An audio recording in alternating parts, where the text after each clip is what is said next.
de nous dire même le taux de chômage dans ce gouvernement ou dans ce régime Tshisekedi est à quel niveau? Vous avez ne fût-ce que 5 minutes pour pouvoir nous parler de ce premier pilier. Merci.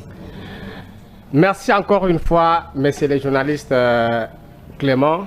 Messieurs les journalistes, si nous sommes sur ce plateau et que nous venons aux médias, nous ne sommes pas envoyés par quiconque, mais nous venons parce que nous avons ce que nous appelons le patriotisme.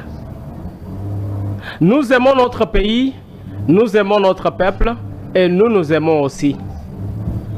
Monsieur Clément, laissez-moi vous dire que ces piliers ici constituent le fil conducteur. Quand je parle du fil conducteur, c'est-à-dire c'est la ligne de conduite. En fait aussi, c'est la vision du président Tshisekedi. Et cette vision qui a été en fait consacrée dans les 6 piliers, c'est pourquoi nous parlerons de ces piliers et nous parlons de ces piliers. Vous me parlez du premier pilier qui dit créer plus d'emplois, accélérer la promotion de l'entrepreneuriat des jeunes. Quel est le sens ou carrément quel est l'esprit de ce premier pilier? L'intention de ce premier pilier. L'intention est bel et bien de pouvoir finir avec le chômage pour les jeunes qui entrent bel et bien sur le marché d'emploi, ne puissent pas chômer, se retrouvent être embauchés. Et alors, quand on parle de l'embauche, ne faisons pas confusion. Le gouvernement n'a pas d'emploi ou n'a pas la capacité d'engager tous les jeunes au même moment ou d'engager toute la jeunesse de la République. Non, ça vraiment c'est pratiquement impossible, même ailleurs, que ce soit aux États-Unis où à 2 fois on parle de chômage zéro, et ainsi de suite. Non, ça ne se fait pas pareil. Quand vous allez aujourd'hui à Paris, nous sommes en France, M. Clément, vous allez comprendre qu'il y a plus de 10 000 chômeurs qui sont là dans des pays développés, nous parlons de pays développés. Mais maintenant ici, le président Tshisekedi, en parlant de ces piliers ou en insérant ces piliers dans sa vision, c'était l'esprit de pouvoir en fait en finir avec le chômage pour notre jeunesse.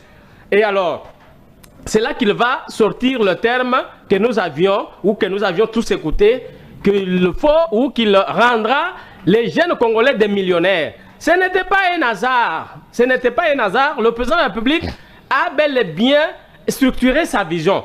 Ça veut dire quoi? Nous, vous et moi, nous pouvons à notre niveau aussi entreprendre. Il est question aussi de l'entrepreneuriat.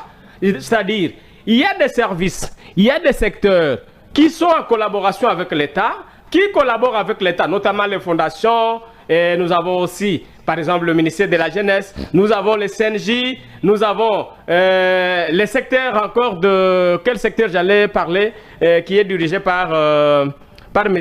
Kachal. C'est quel secteur, si ça me vient en tête? Alors, dans tous ces secteurs-là, sont ces secteurs avec lesquels le gouvernement collabore pour octroyer ou donner des emplois aux jeunes. J'en arrive. Ouais. Et alors, jusque-là, dans ce deuxième quinquennat du président de la République, les nombres venaient d'être publiés. Mais le président de la République, je dois être franc, je fais des analyses correctes. Le président de la République avait promis à notre jeunesse 6 400 000 emplois.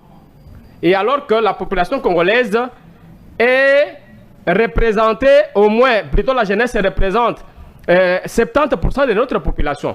Déjà, avec ces 6 400 000 emplois, quand nous essayons de repartir ça dans presque toutes les filières, dans tous les secteurs, nous avons compris que le gouvernement venait, il n'y a pas longtemps, de publier le montant de 1,8 million d'emplois déjà créés par le gouvernement. Et quand je parlais de ça, mais le journaliste, j'ai été purement appelé par beaucoup de jeunes qui m'ont demandé, mais finalement, ces chiffres que vous nous donnez, qui sont ces jeunes-là? Et ces jeunes-là sont engagés où? Et vous-même, vous l'aviez dit autrefois ici. Mon frère, s'il vous plaît, si vous êtes dans une fondation et que la fondation collabore avec, par exemple, le ministère de la formation professionnelle, et cette fondation donne un nombre de personnes à ce ministère pour les engager. Eh bien, c'est ce ministère qui va enregistrer en fait ces engagés-là ou ces employés-là. Mais si vous n'êtes pas intéressé et vous n'avez pas assis, n'est-ce pas, comment cette histoire s'est passée, ça sera difficile que vous puissiez évaluer. Je vous envoie en avant. Oui. Quand vous parlez des ministères de la formation professionnelle, ça, c'est comme si vous avez mis, vous avez pris une goutte d'eau